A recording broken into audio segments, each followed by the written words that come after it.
Hola Yunus, buenas noches, ¿cómo estás? Bien. Se pasa la página, Inglaterra ahora. ¿En qué se están enfocando para sacar un buen resultado el viernes? Gracias. Vale. Sí, nosotros estamos muy concentrados que eso va a ser un partido muy difícil. El Inglaterra es un equipo que, sabes, es un favorito en esta competición y no, vamos con toda la mentalidad de intentar ganar este partido. Ya está. In front here.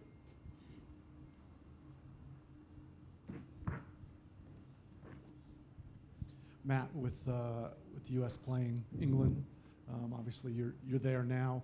How would you describe the emotions of playing against a country where you now are employed and some of the relationships you have with the Arsenal players on the England squad?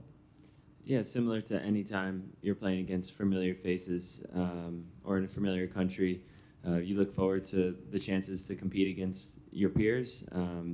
Obviously, friends off the field, and then when you get onto the pitch, it's full focus for 90 minutes. Some very talented players on the team, favorites to win the tournament. So it's going to be a big challenge. It's going to take tremendous focus, but we're looking forward to it. Over to the right here. We'll start with Jeff and then Lakin. Yeah, my question is for Matt.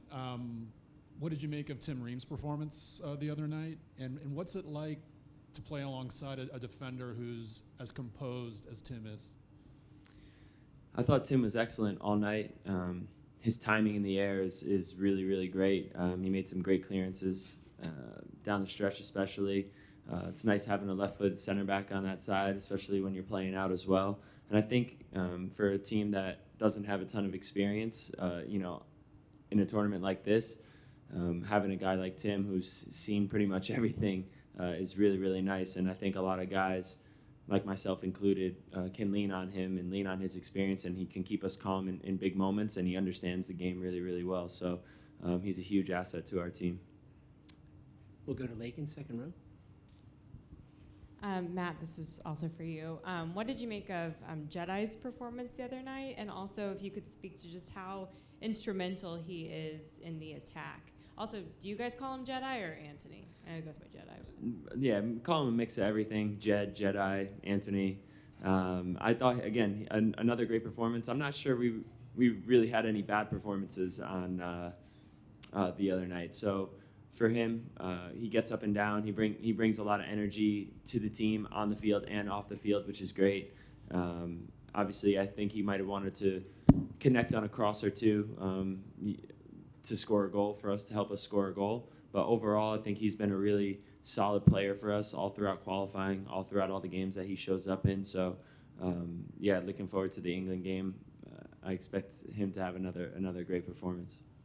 Over to your left. That's a question for Yunus. You're obviously facing England on Friday. You represented England, I think, under 15 through to under 18. How difficult was the decision to commit to the US team? And can you just talk us through the conversations you had with possibly Gareth Southgate and the whole England setup before reaching your decision to commit to the US team?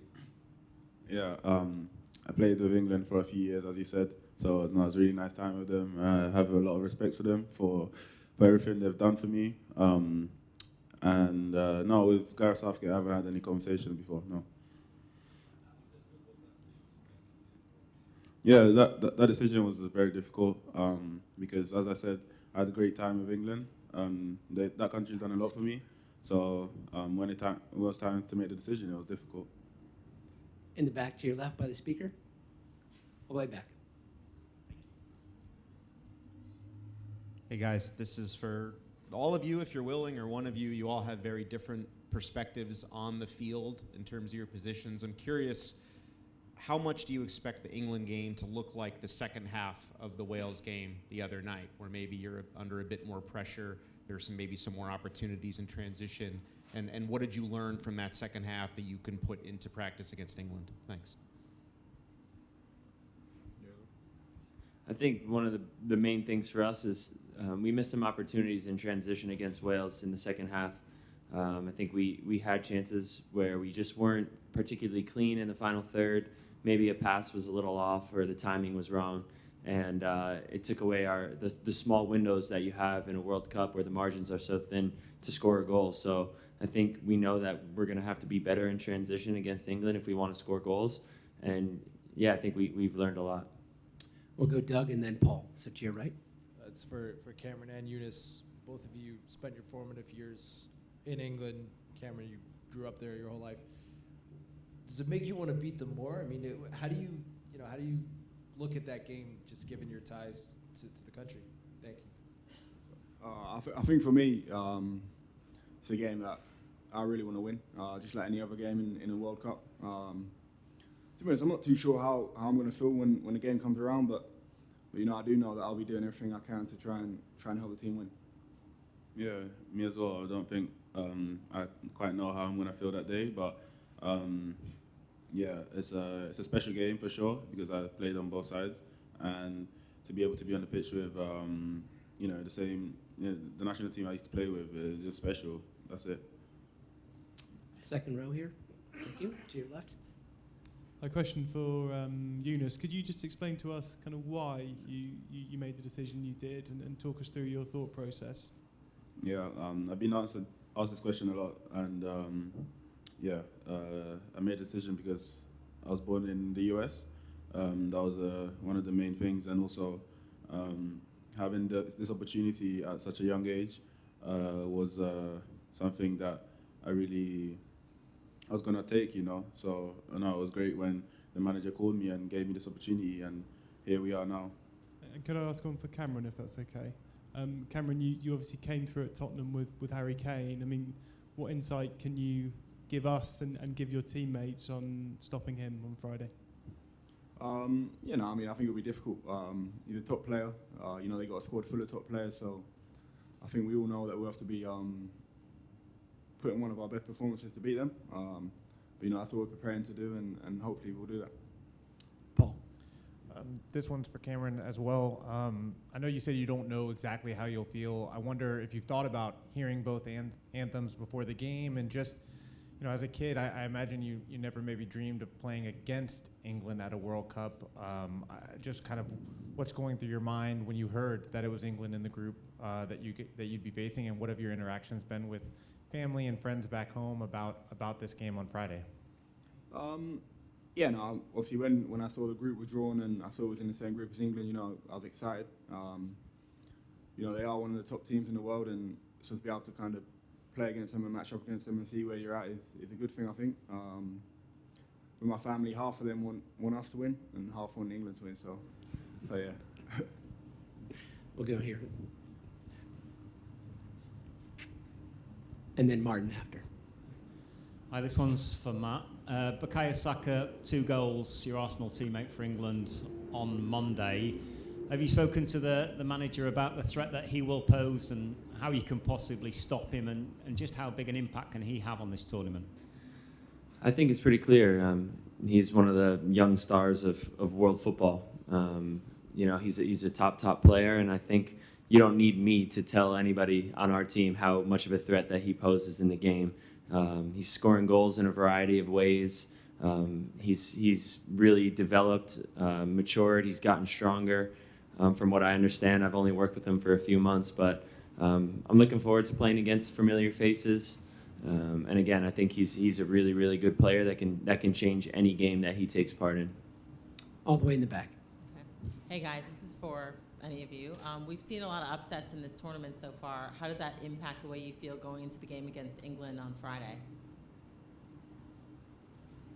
I don't think it really changes anything.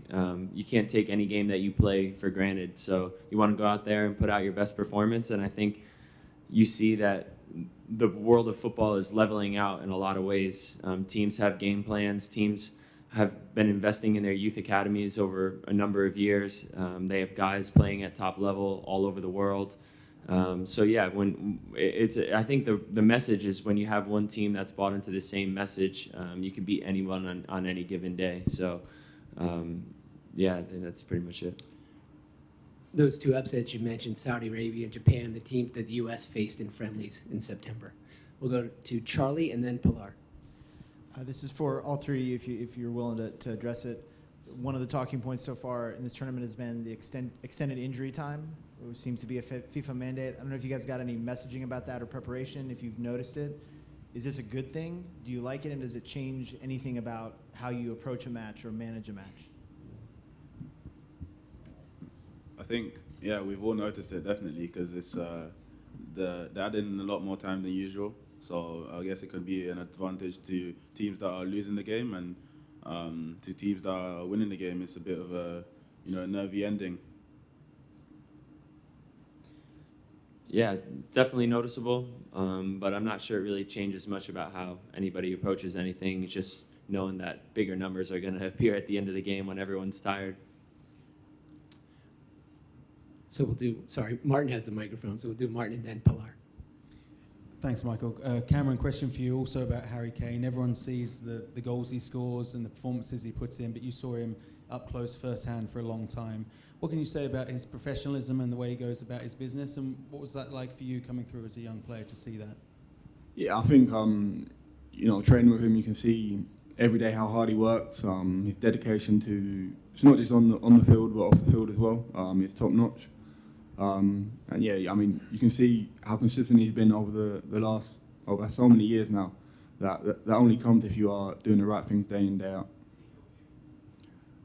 Yeah, I mean, you could say that, probably as I was coming through the academy at Tottenham, you look up to players like him and other players that are in the first team playing well and consistently performing, so yeah. Pilar. Hi guys, Yunus por acá en español. ¿Qué tanto les preocupa la recuperación sabiendo que solamente hay 3 días entre partidos y después de que el lunes vimos que tal vez no todos están para jugar 90 minutos? Sí, el partido del otro día fue un partido muy intenso. Tenemos muchos jugadores que juegan entre semana, Champions, Liga y Copa y eso, entonces tenemos un equipo que está muy preparado para todo y sí, estamos preparados. Sam. This is for all 3 guys, although I guess you'll probably have different perspectives.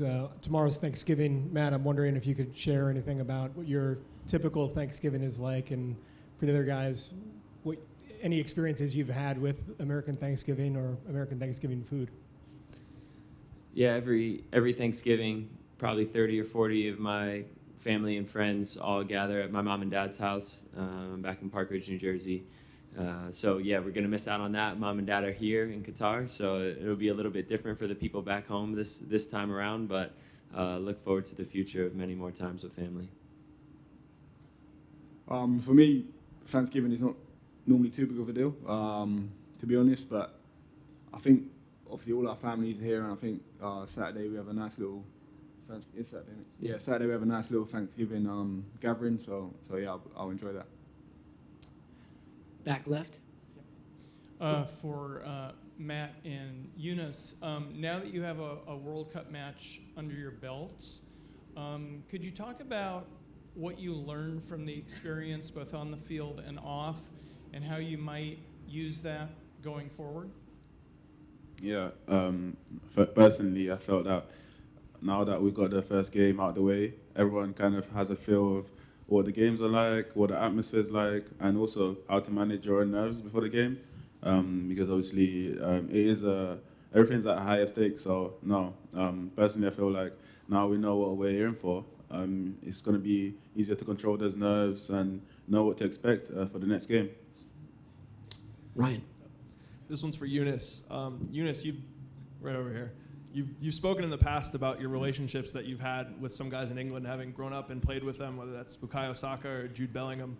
Have you heard from any of those guys recently? And looking at Jude in particular, as a midfielder who's going to go against him and seeing the form that he's in, what are you sort of expecting from that matchup? Yeah, I haven't spoken to them recently, but we're expecting big things from both Jude and Bukayo. They're both very key players for them, and they're going to look to obviously do their best as usual. And they're very good players. You can see what they're doing week in, week out, and they're producing at the World Cup as well. So they're really good players, and we're gonna have to be on our game on Friday. Grant, front row to your right. This one's for Matt. You grew up in the U.S., and it seems like England and English soccer have had a big influence on the soccer culture in the United States. And just from your perspective, did you experience any of that growing up? And is there, what does that represent? And is there sort of a desire in American soccer from respect from a country like England and English soccer? There's definitely a tremendous respect from the people of America of English soccer, English football. It's the most consumed league in the United States, I think, by far. It's the game that I grew up watching when I got a little bit older. And I think, yeah, I experienced it firsthand, playing in loads of MLS games, playing for the national team, signing for Arsenal, going to England for a few days, and then coming back to the United States to play a few friendlies. You just saw the fan turnout. How much passion there are, for these Premier League teams in the United States. And it was definitely sort of an eye-opening experience that I could see it from two different sides, from the MLS side, national team side, and now as a Premier League player. There's a giant market for it in the U.S. for sure. Second row to your left. Mike McGrath from the Daily Telegraph. Question for Yunus. The move that you made to Spain, do you think that made your progression to senior football and international football even quicker than perhaps the opportunities you'd have in England? That was, I guess, one of the reasons why I chose to move to Spain, because I felt that at the time, maybe, I don't know, we'll never know, but I felt like at the time, maybe I wouldn't have been able to be in the Arsenal first team so early. And yeah, I mean, the team was really good, so it's not, it makes sense, but I felt like at that age I had the potential to play first team football, so that's why I made the move to Valencia. And yeah, things turned out great, and I'm very, very grateful for that. Ivis. For Yunus and Cam, you didn't grow up in the United States, but you assimilated quickly to the national team setups. It seemed like you were received well, and you guys are, it feels like a family. Can you talk about that, just being embraced by the program and by teammates, and was it a smoother transition than maybe you expected before you joined? What was that process like in a separate one? How much does it help you guys as a team to be so familiar with that England team, whether it's playing with them, against them, growing up with them? How much is that going to help, you think, on Friday? Yeah, I didn't expect anything before going into my first camp with the US. I didn't know what to expect at all, but once I went to that camp, everything was just great. They really welcomed me, every player, every staff member, on and off the pitch. On the pitch, we really clicked. We had a great style of play that I really suited to. So things like that really help you fit in. And as soon as you play football with each other, you start knowing each other better, you start speaking with each other and things like that, So that's something. And then regarding England, I feel like having played in the country and with some of these guys, you know what style of play they play, and like you're kind of familiar on how they play. So I guess that will be a factor that might help for sure. Yeah, similar to Yunus, I didn't really have any expectations before my first camp with the US.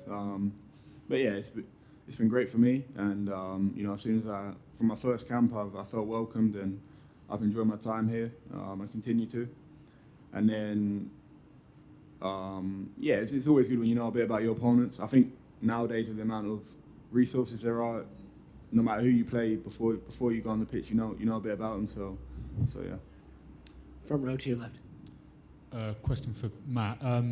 England's number one, Jordan Pickford, he's proven his worth in an England shirt so far, but there are still those who maybe doubt and criticise him as England's number one. Can you understand why that is, and just how highly do you rate him as a keeper on the international stage? I mean, honestly, he's done so well for England in that shirt. You have to take that into account when you're rating goalkeepers. I think he's a top goalkeeper. He's played well majority of the time over the past few seasons. So I think he's a really good goalkeeper, and I look forward to going up against him. Last one in the middle.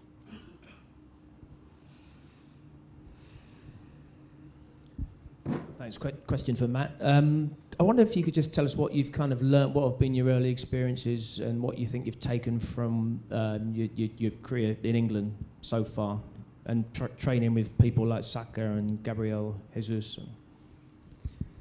I think there's definitely a steep learning curve, I'll call it, in the beginning for myself. But I think one of my biggest strengths is the ability to adapt and to learn. So after catching up to the speed of things, I think I've learned a lot under Mikel as well. He knows the game so well. So for me, challenging me every single day, tactically, technically, emotionally, all that has been really, really great for my game. And I'd say just the biggest thing is the consistency some of these guys bring every single day. The intensity that they train at is really, really high. And I'm looking forward to the challenge that presents itself.